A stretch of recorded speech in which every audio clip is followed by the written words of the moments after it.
Hello, hello, hello. This is Tooth Be Told. This is Dr. Walter Aka. And I am Dr. Dawud Muhaimin. And we've been so I guess let me just tell everybody. So the first time we got a chance to meet was at the most recent NDA conference, Right. and we have a mentee, I guess a mentee that we both mentor, right?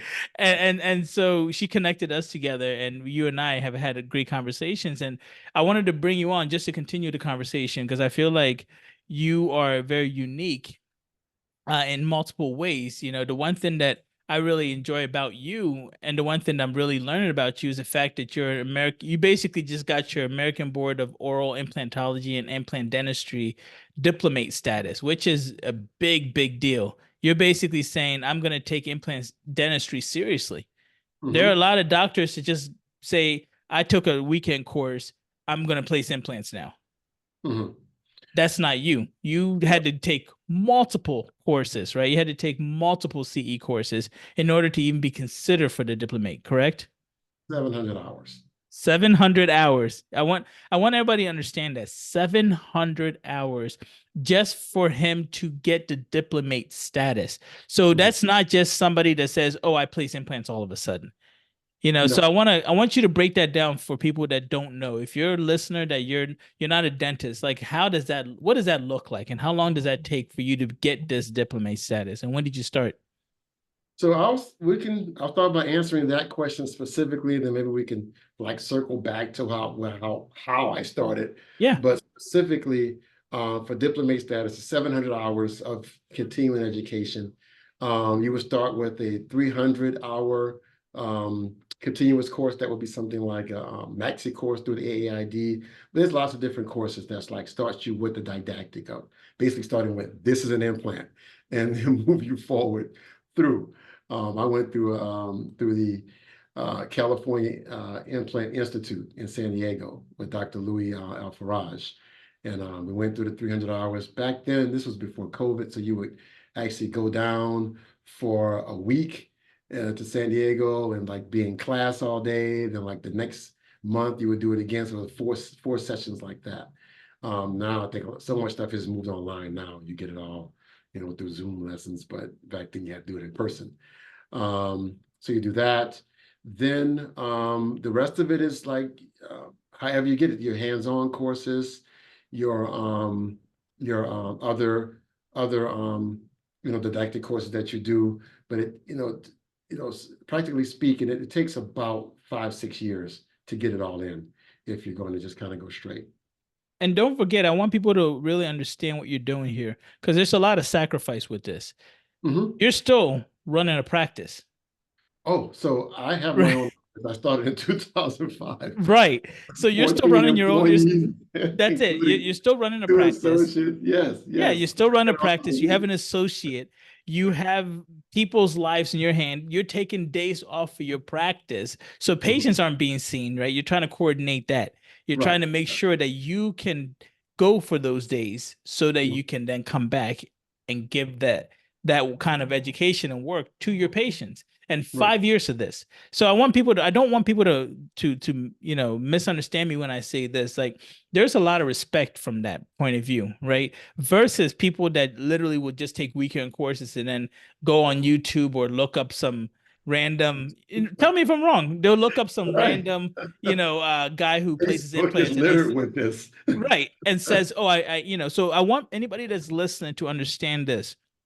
If somebody is not a specialist or doesn't get the diplomate status or doesn't actually show you that, or fellowship status doesn't show you that they're actually leaning towards understanding implants to the fullest of their ability, I don't think it's wrong for me to say you should not get your implant done by them because complications come up. Hmm. Tell me if I'm wrong. Complications come up. Welcome to the real world. Right? And if you are with somebody who does not understand how to take care of your complications or who places tons of implants but has tons of failures, Hmm. then you're going to the wrong person. Exactly.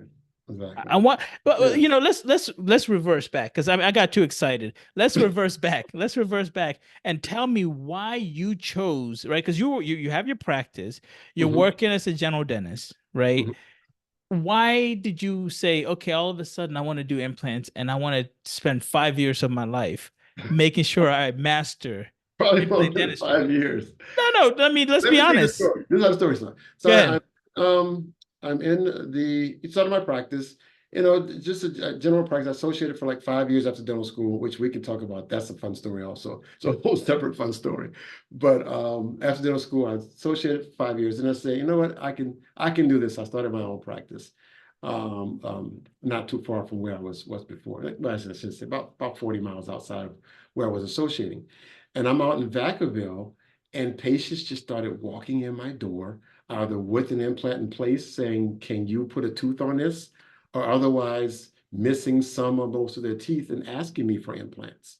So it was it's not like I fully chose it, it wasn't some glamorous thing like it is now. Do you do all on fours and all this kind of stuff?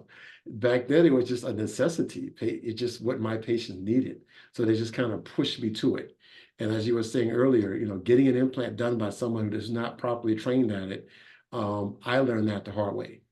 I was Hmm. the one placing implants or actually sending my implants out to doctors to place them for me, and they came back and I couldn't restore them.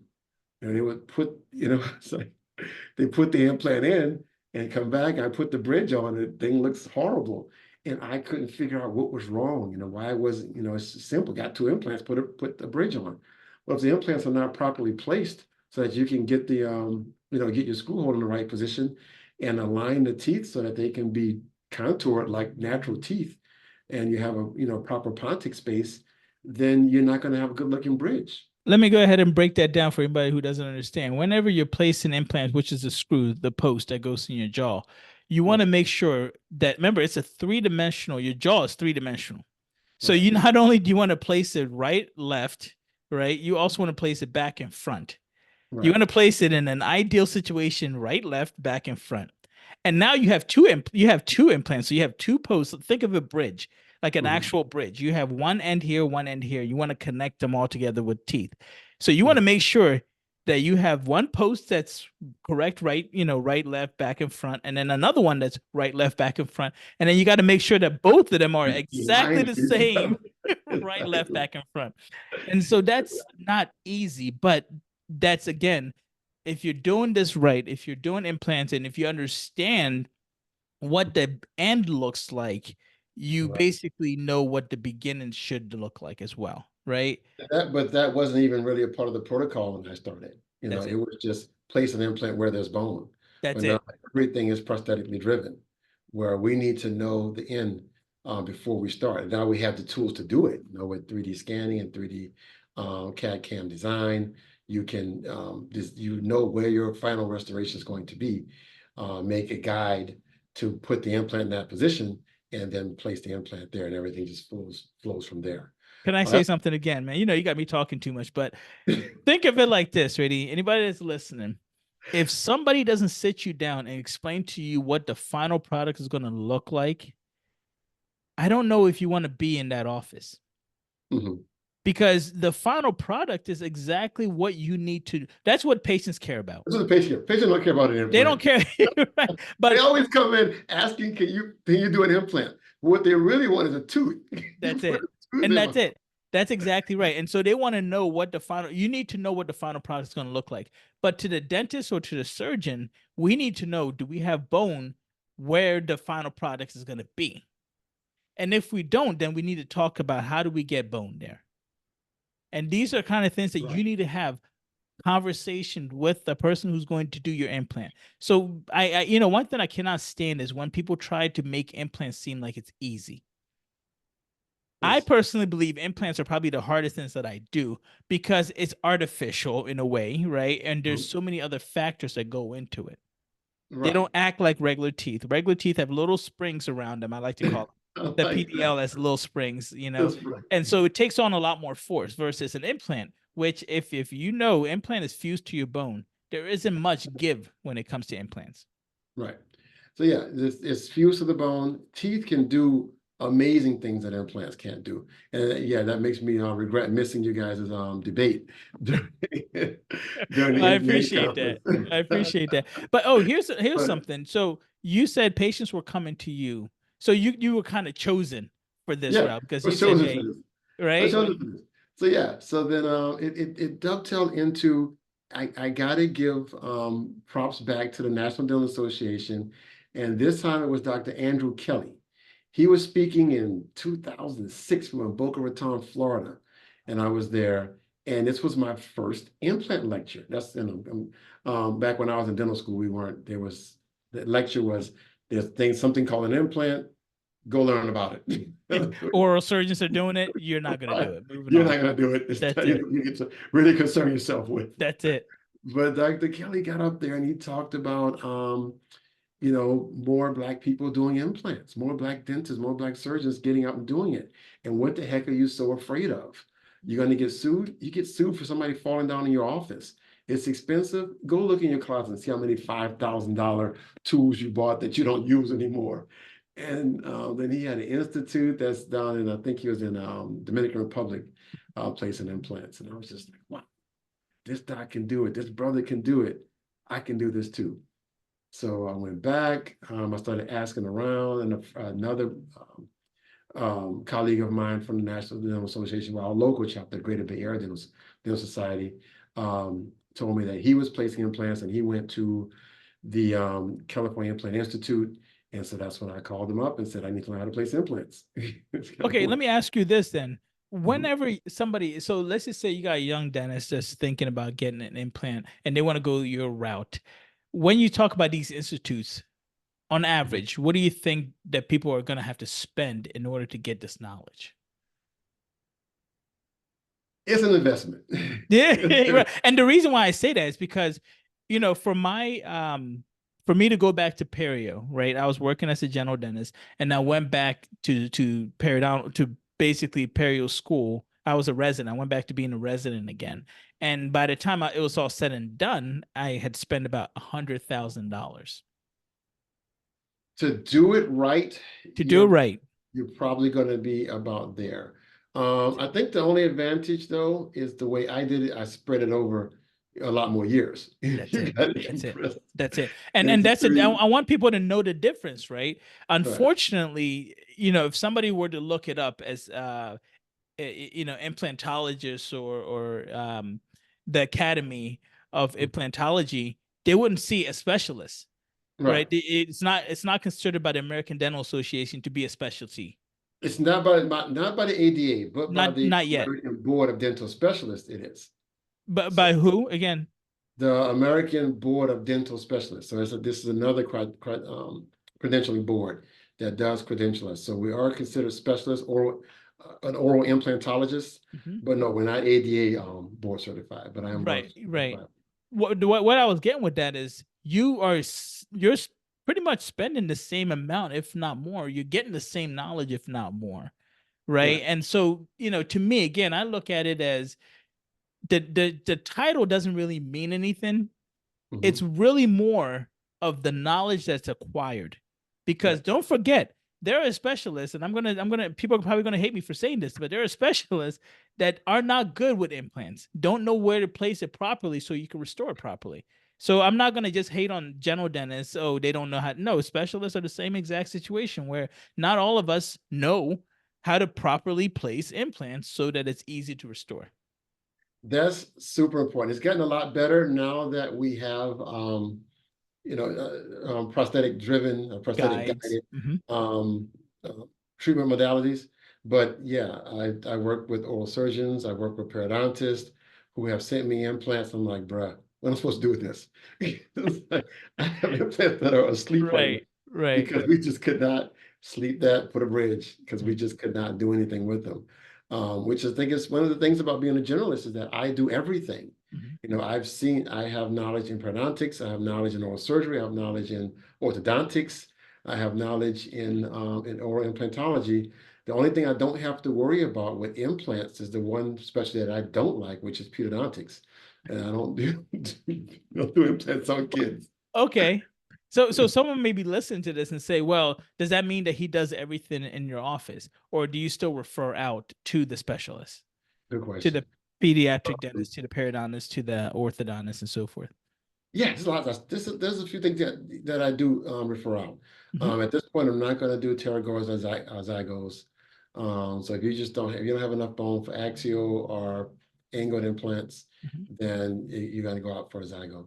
Hmm. I don't know the level of knowledge of our audience, so I don't know if I need to Well, no, explain. I mean, I want them to understand whether or not you're, even though you are, well versed in implantology, you still work with specialists when need be. We need be, Correct. yeah, Yeah. yes, And that's, to me, I look at this like I look at dentistry like this.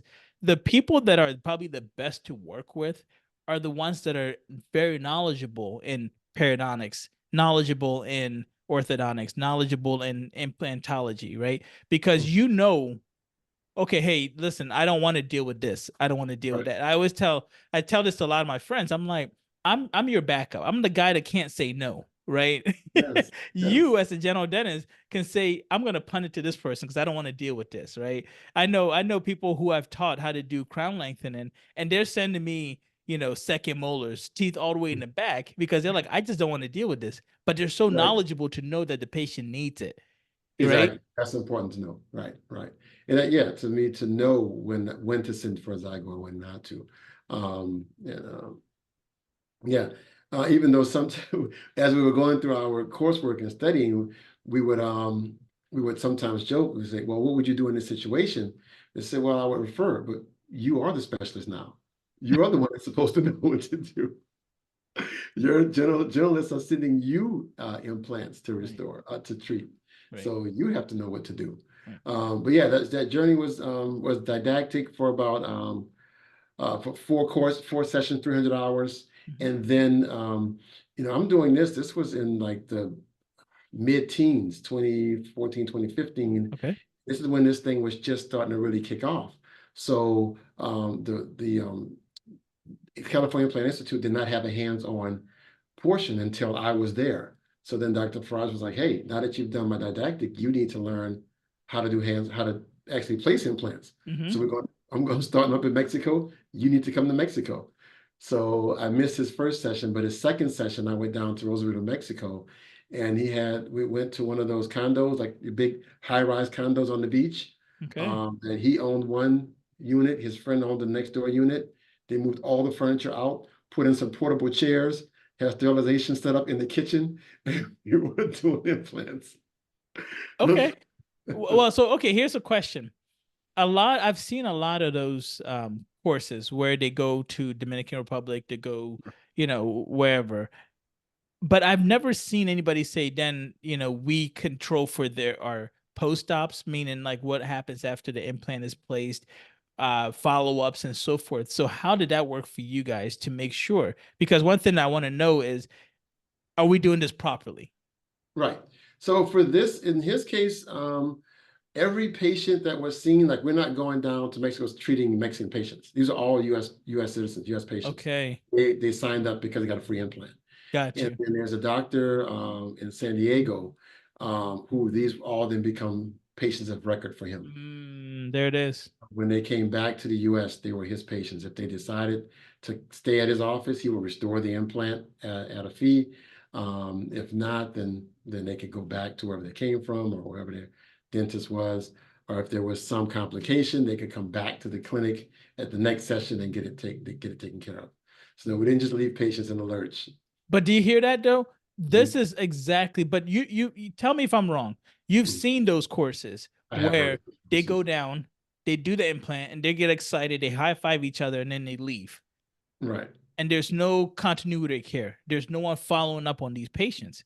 And to right. me, I just don't think that's right. I don't care who you are. You can come at me, but I don't think it's right. Yeah, sure, you got your part out of it. You got to place implants, but it's almost like a guinea pig situation. Exactly, exactly. No, no, these patients were well taken care of and all done with the understanding that this implant has to be placed well. It has to be placed where it's restorable because if it's not, then you just screwed this patient. You haven't done them a service. So we've had patients where we placed implants and we took them out because you didn't do it well. We can't now. This won't be able to be restored. So this patient goes home with no implant. But it's better to not have an implant there than to have a poorly placed implant, because I can bet you all the money a poorly placed implant will integrate every time. Of But course. you put it The human body is very incredible when it comes to how forgiving it is, right, right? you put it in the wrong spot, don't worry, it's going to integrate. You put it in That's the it. right spot, it falls out. That's right. Yeah, no, that's a whole other story. Let me ask you this. When it comes to what you've seen ever since you started placing implants on a regular in your own office and started kind of evaluating and seeing other people are sending you, now you're probably getting cases of implant success and implant failures and so forth, and you're treating a lot of different implants. Have you noticed that there's a uptick in more implant failures that you've noticed? Um, I would I would say not so much failures, but I Okay. do see improperly placed implants. So I mean, guess it depends on what you define as a failure. Well, okay, Uh, well, so let me rephrase. Are you seeing more implants that have bone lost around it? It mhm. may not have come out yet, but you have bone lost around it, and you're saying, hey, sooner or later, this implant's going to need to come out. Are you I seeing am more of seeing that. those with I more am people seeing more of placing that. implants now?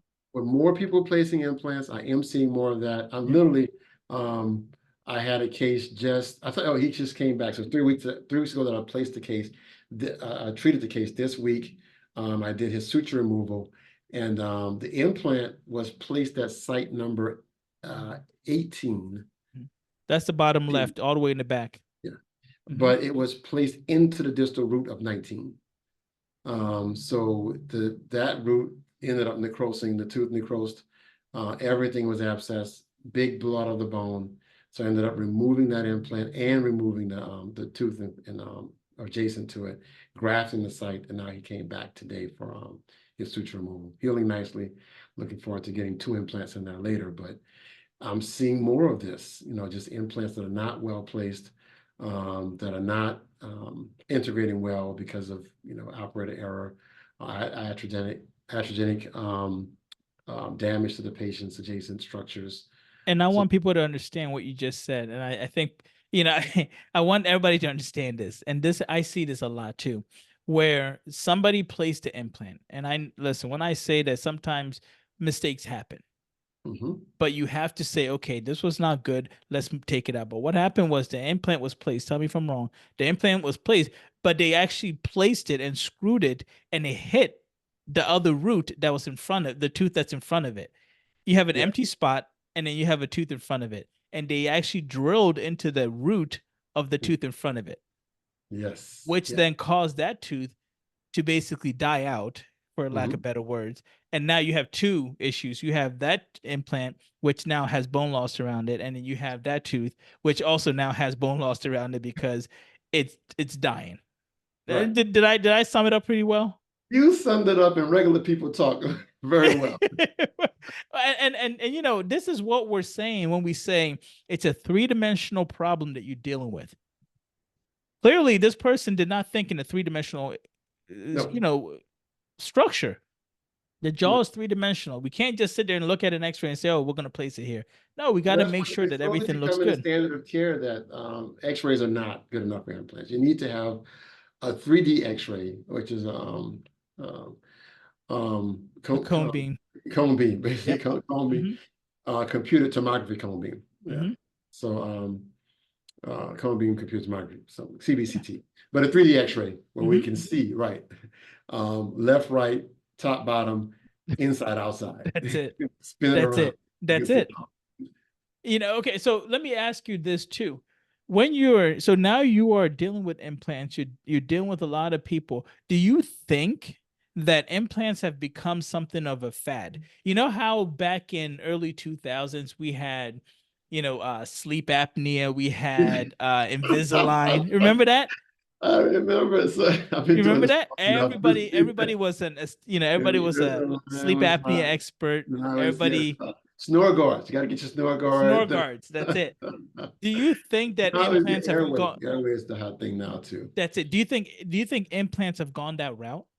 where now Um, everybody wants to do it, but don't have the proper education or knowledge to do it? I I think it's like a gold rush. I Mm, mean, they see all on X as a just like that's the new hot thing. I mean, I saw it too, and I didn't when I got into implants, I did not know what all on X was. I right. started going to courses, and then later I figured out, and then later I went to an all on, my first all on X course in like 2018. And my dad asked, "Hey, where you going?" So I'm heading down to San Diego to learn how to do this thing because once I learn it, I could charge $25,000 an arch. And so it was like, go get it, son. That's it. But but that's what everybody's seeing. It's like, well, now I can just take a weekend course, go down to Costa Rica or Brazil these days, or even which called the DR, learn it, and then boom, start charging 25 an arch, and then make all this money. But there is so much more to it. It's all fun and games until somebody loses an implant. That's it. And That's that's, it. That's it. And do you see that as, like you said, you called it a gold rush, but do you see that as kind of like a cash grab now, where I do. everybody just wants to do it because, hey, that's going to be good, quick money in a way? Right, right. Not just that. I mean, if you start looking on the internet, looking at the marketing companies that are into this, all the implant companies that are popping up, it's just nuts. Um, and I'm concerned about the future. It's like we're placing all these different types of implants that have proprietary connections. And when these things start to need maintenance, and we're telling patients this, you're done for life. We're going to go ahead and take out your teeth, do an alveolectomy. You can explain what that is later. Um, put I'll in translate. 4, 5, 6 implants, and you never have to maintenance, and you're good for life.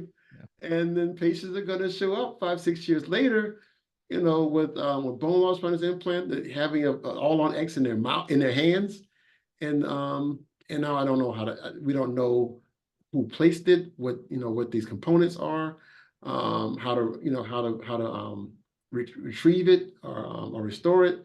So this is going to be an issue.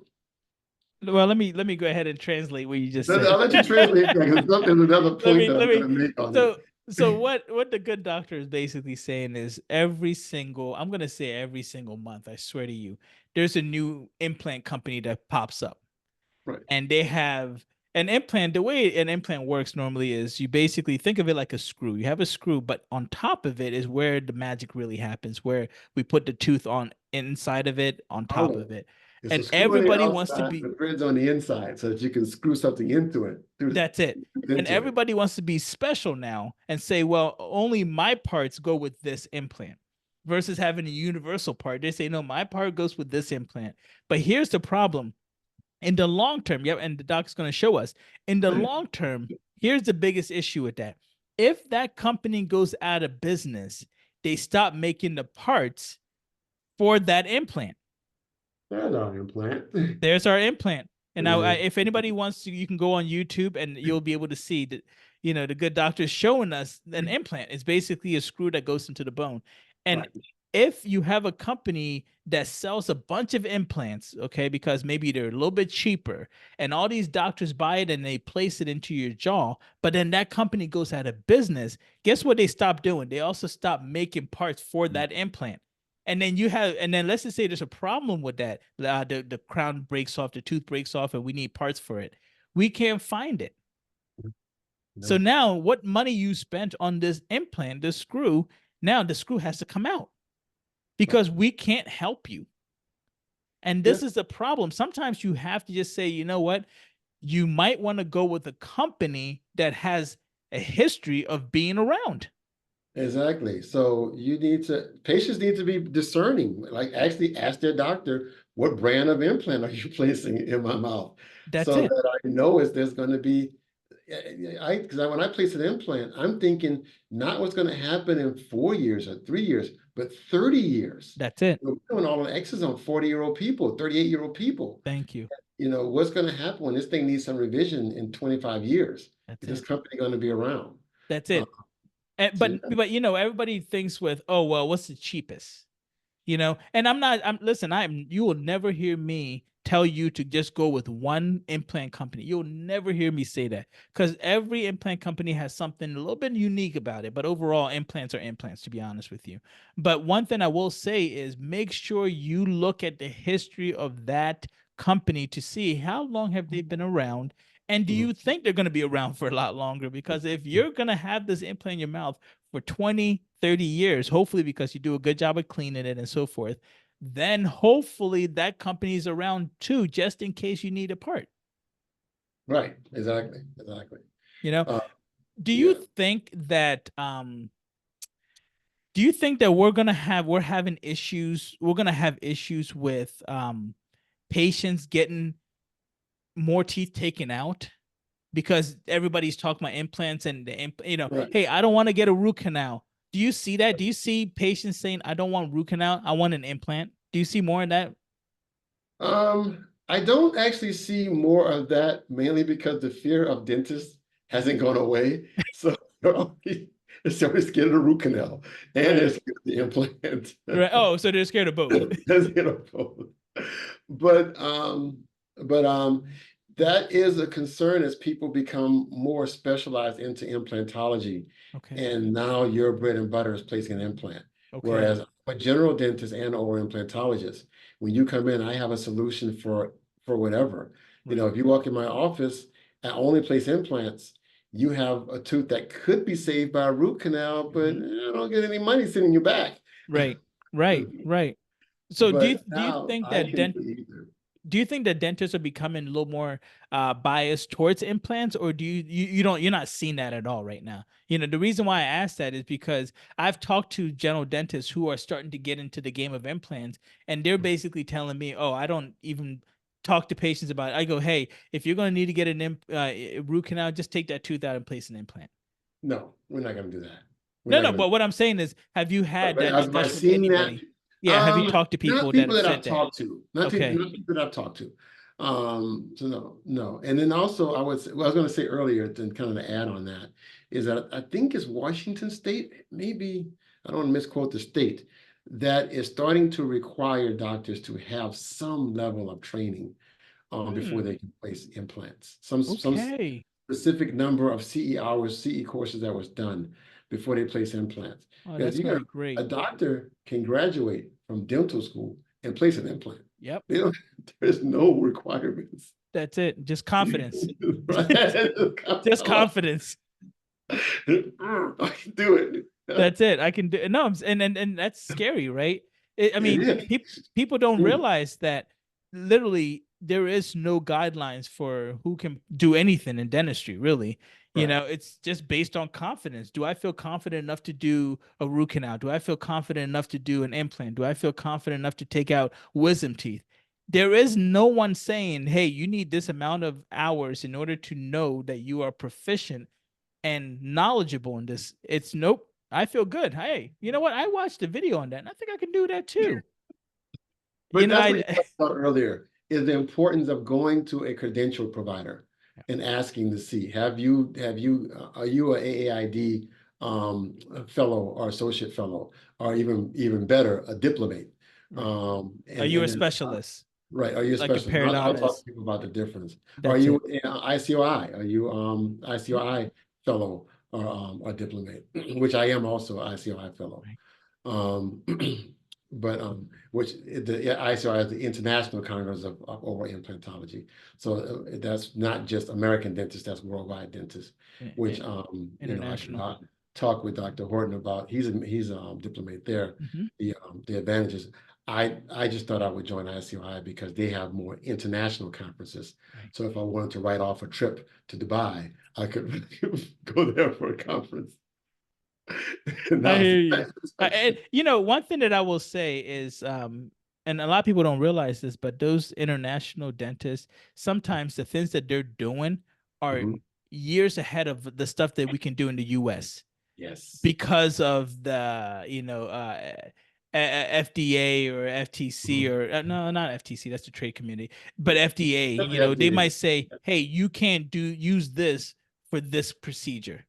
So Right. we're limited a lot more in the US than they are internationally. So some of the stuff that I've seen, even when I go to a perio conference and they come to lecture, I'm like, my God, what are you guys doing in other countries? And it's amazing. Tell me if I'm wrong. I no, you're not. They just released this photogrammetry system through was a Shining 3D, the oral scan Elite, and it doesn't have the big 3D camera. It's actually a Right. scanner.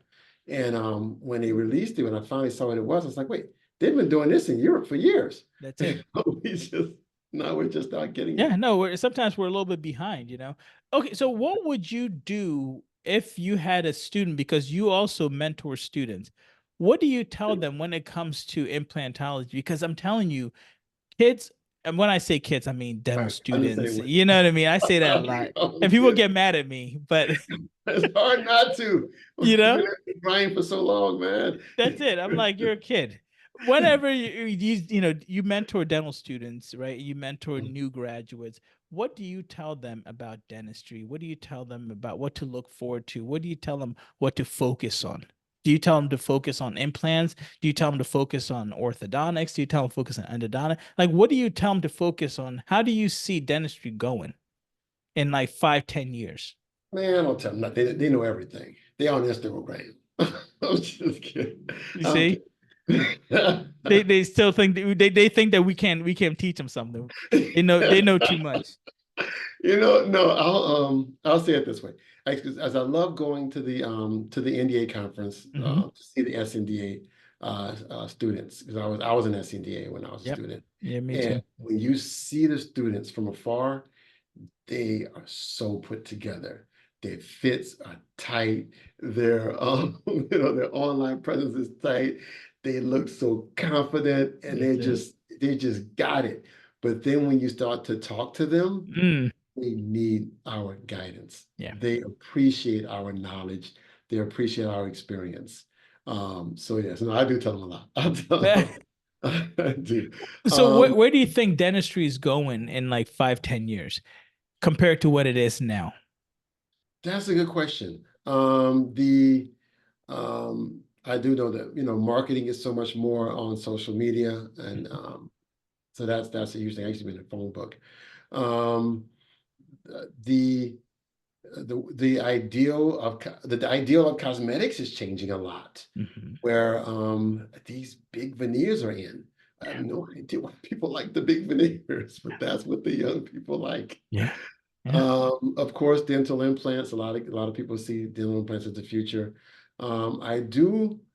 I do appreciate. I don't know how much I like it, but I do appreciate that so many of the African American dentists, students, are specializing, or they Mm. want to specialize. At least the ones that I see. I see at UCSF and a few at UOP. Hmm. Uh, want to go out and gain more knowledge before they Hmm. go into the work world. Hmm. Um, which I appreciate, but I don't always like, because I'm a general. I have an office, and I want to find associates, and it's very tough because all the dentists I know want to go out now to do a GPR or AEGD or Hmm. specialize in some way. When I just want you to just come work in my office, and I'll teach you what I know, Okay. um, and I can probably get you more experience in 6 months to a year in my office than you're going to get any GPR. Okay, well then this is a great question and I have a follow-up then. Do you think that it is necessary in the environment we're in right now for a dental student who's just finishing up to go to advance one more year of residency and do AEGD GPR? Do you think that's the case? I mean, I know you're saying that you are going to teach them, but Mhm. that I don't know if that's how the environment is now for all these new students, So that's right? that's the thing. So and students ask me this all the time, and that's why I say, if you can find a doc like me who has a position, and they're willing to spend time to teach you, because they're going to make an investment in you, like they're going to pay you and teach you with the expectation that once you get some skills, you're going to make some money back for them. Um, but that's not always hard to find, not easy to find. So, barring that, you just may have to go ahead and do that program. It's been another year getting your skills up, because dental school, trains you enough to be like minimally competent. I Yeah. mean, you are Yeah. just, you are just barely not that dangerous. You are, you are still dangerous, but not that dangerous. That's it. What do you think about the environment when it comes to corporations? And they're basically they're spread, right? Because now they're really growing. It is tough. The corporate environment is really eating it up. It's made it very difficult for sole proprietors like myself and S Corp. Now I guess I'm a corporation, um, to to survive. I mean, they have buying power, they have marketing power. There's so much, and they're already in the dental school. I mean, so much of what happened at SNDA was sponsored by Heartland. So I Mm. mean, they're just sucking the students up before they even, before we even get a chance at them. I used to have um, student doctors and also assistants, hygienists just come to my office and leave a resume. It just Mm. out of the blue, just pop up. Hey, here's my resume. If you ever need somebody, give me a call. Now, I go on Indeed, Craigslist. There's nothing. It is just crickets. It's Mm. very difficult to find someone who is just looking for a job.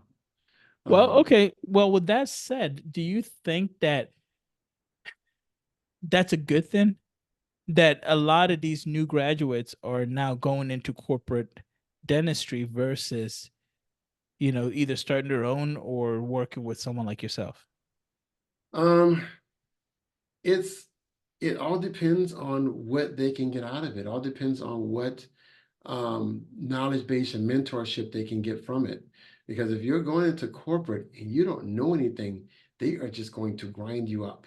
They're Mm. going to grind you up Speak until, speak on that a little more, please. meaning that you're just going to work and work and work until they've made enough money for you, and then they just replace you with somebody else, and not necessarily, give you business skills, that you can start your own office, let you be able to explore what other aspects of dentistry you may like, where you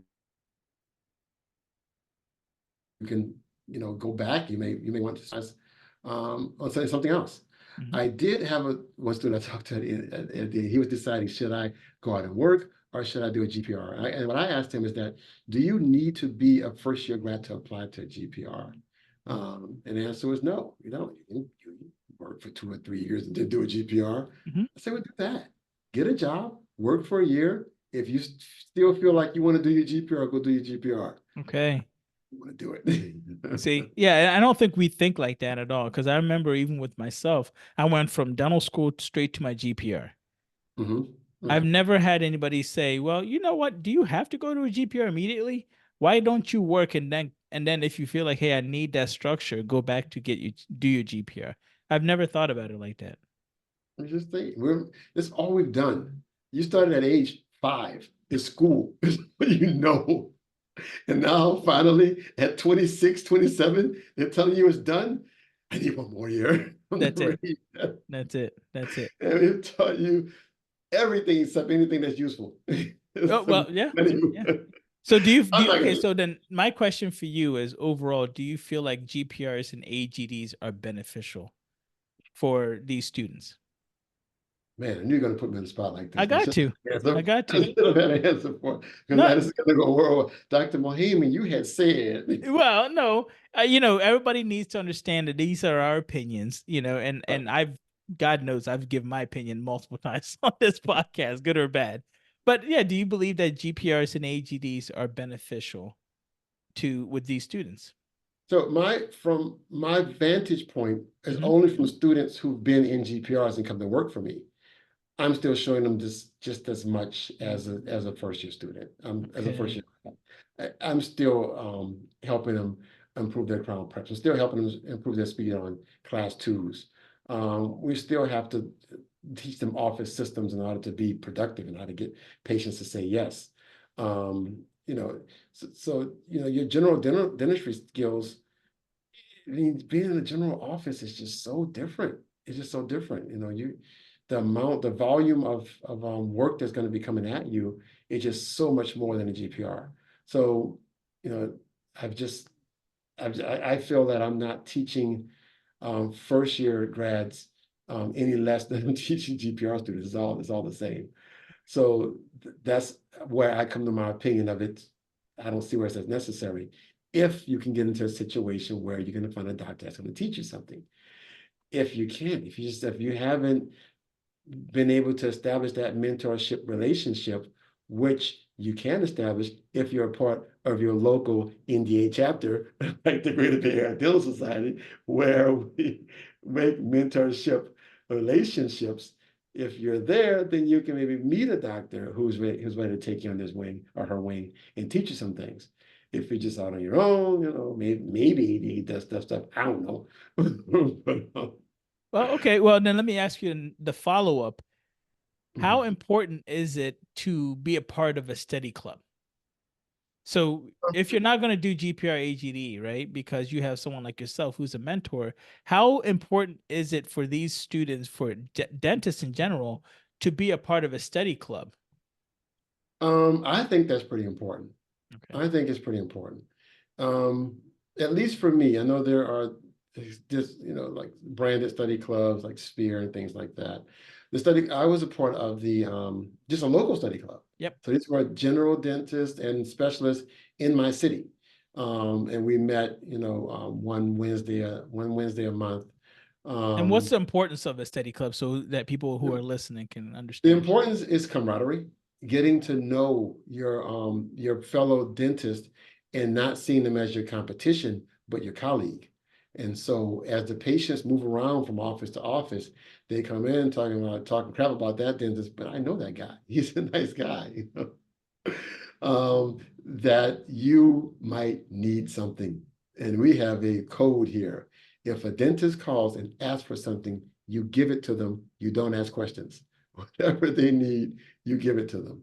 But it's also knowing what is the latest. What is everybody doing? What treatments is he doing? What treatments am I doing? And also if you're not someone who's on faculty at a university or something, it does force you to think about why you do what you do, because every so often you have to present. So you have to present your cases. You have to, we were pretty laid back. You didn't have to necessarily present cases, but you have to present something. What is it that, is, it may be, it doesn't have to be something that you're teaching us, but it may be just a case you need help with. I got this patient, this is what's going on. Here are the x-rays, here are the photos. What the heck do I do with this? Mm. And we all help, so to help us stay as professional colleagues and Mhm. not as competition to each other. And I think, okay, well, let me then follow up again. How many dentists, right? Because dentistry, if you have your own practice, you're by yourself. You might be the only dentist in that office, right? You have assistants and front office and the hygienist, but you're the only doctor in that office. And it can get very lonely, Mm-hmm. right? But it also can get very much of a situation where you don't keep up with latest this, latest that. You don't read any articles and so forth. So for me, I also want to add on to that and say that study clubs really do help and force you to keep up with what's happening in dentistry. Right. And that That's might be a discussion to have with your dentist too and say, oh, are you a part of a local study club? Because that shows how serious they're taking dentistry. Tell me if I'm wrong. No, you're right. You're right. Yeah, especially that's yeah, I kind of alluded to it, but you need to keep up with what's going on. Yeah. Because no, there's nothing in your office that challenges you. Your pace to your patients, whatever you say is the gospel. And whatever, and the same for your assistants. You're the doctor. You know everything. That's it. That's And you it. could get to a point where you start to feel like you do until you get a lawsuit. Right, right. And do you feel like the people that don't do the study clubs almost kind of become stagnant in their education and then they say, "Oh, well, I'm going to do this because that's what I'm comfortable with," versus Exactly. giving patients true um options. Options, right. That was, yeah, so study club helped with that. And also my training for for the ABOI. Because Mm-hmm. we talked about the educational training, but the big piece that we missed, we didn't miss. We're gonna circle back around to it. We circle back Yeah. around to it right now. Is they don't just give you this credential when you show up with 700 hours of of education. You need to present That's it. 8 cases, 8 specific cases. That for each case, it takes at least 2 years to develop this treatment. That you need to have an implant that you place in the cosmetic zone. You need to have an implant where you extracted the tooth, grafted, and placed the implant. An immediate placement, a Mm-hmm. ridge expansion, a Mm-hmm. sinus with two implants in it. How Mm. often is that walking in your office? Very true. Very true. That you need to do a maxillary sinus and place 2 implants. You need to do a overdenture with 2 implants, and you need to have done a fixed with at least 4 implants. You need to write these cases up with photographs before and after, radiographs, and then you need to take a written exam. So 200-question written exam. And then, oh, we ain't done yet. You need to take I love it. the oral exam where there are 5 standardized cases that you are asked questions about. You sit in a room like this. There's Mm-hmm. a screen up there with a computer and a doctor on each side. They put a picture up and say, look at this implant. What do you think? What about this? What medication would you give? What are the side effects for that medication? What class of drug is that? What alternative medication would you give? Or the implant failed. What would you then do then? How would you take that implant out? What would you do if the patient come back later bleeding? And just on and on and on and on. But I And want people to appreciate how much you have to go through. right, And then on top of that, I want them to also appreciate how many different, like basically you're preparing for, if you imagine, I always use the analogy, like imagine if you're getting ready for a soccer game. As you can see, I'm a soccer fan. Or you need to know what your opponents are going to do. You need to know what all the different tactics, so that if something were to happen, you know how to handle it. exactly, And exactly. that's what you prepared for. Hmm. All the cases, there's not a single case that will come to you that you don't know how to take care of. Not very much. No, Right.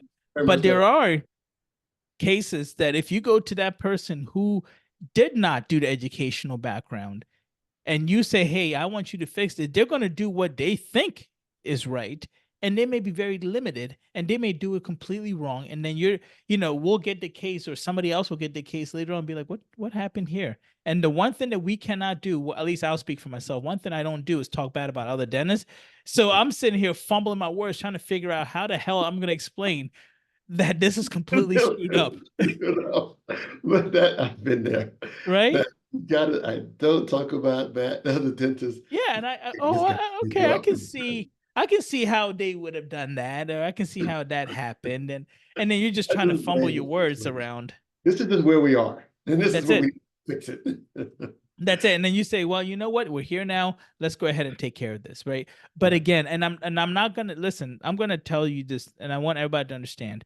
I But am not saying that. Say it because again. I was just going to say, because we've been in that situation Yeah, where you may think it's easy until you get in this patient's mouth that's and it. they're squirming around and they're moving around and that tongue is the size of a tire. And then you say, oh, now I see what Right. this is And I'm gonna say this trouble. though. I'm gonna say this, and I want to know if you agree with this. Even if you are a specialist, even if you got your diplomate and you've done every single case, every patient is different, and you will have failures. Mhm. You will have failures. The difference is, what do you do, and do you know what to do when Can you manage it? those failures do happen? Can you manage it? My That's thing, it. you should not be allowed to place an implant unless you know how to take it out. And yes, implants do come out. But people do that, right? People Yes, do implants but don't know how to manage know the what the consequences. consequences, or the drawback, or the failures. Mhm. Have to be able to manage it. Have to be able to manage those complications. I'm going to wrap it up by asking you one more question. Sure. If you had to give advice to anybody that wants to do implants, that wants to go into this advanced educational aspect here, where would you tell them to start? How would you get them started? The very first thing is join the AAID, the American Academy of Implant Dentistry. Then if you want to start to actually get your initial education, then you would call the California Implant Institute. If that's outside of your jurisdiction, then you will look at a maxi course through the AAID. They're all over the country. That's the first step. Okay. See, and when it comes to books, if you had to pick one book, you know how like you go on Instagram and someone's like, if you had to be rich, what book would you recommend? And everybody always says Rich Dad Poor Dad or whatever it may be. So I'm asking you, if you had to pick one book that you were like, yes, this is what got my excitement for implants, what book would it be? I would pick Modern Implant Dentistry by Silverman and Moran. Literally, I don't leave home without that book. When I was at the NDA in Vegas, I can show you a picture right now. That book was in my hotel room. Who travels with a dental book? Well, but that just shows that just shows your passion for what you're doing.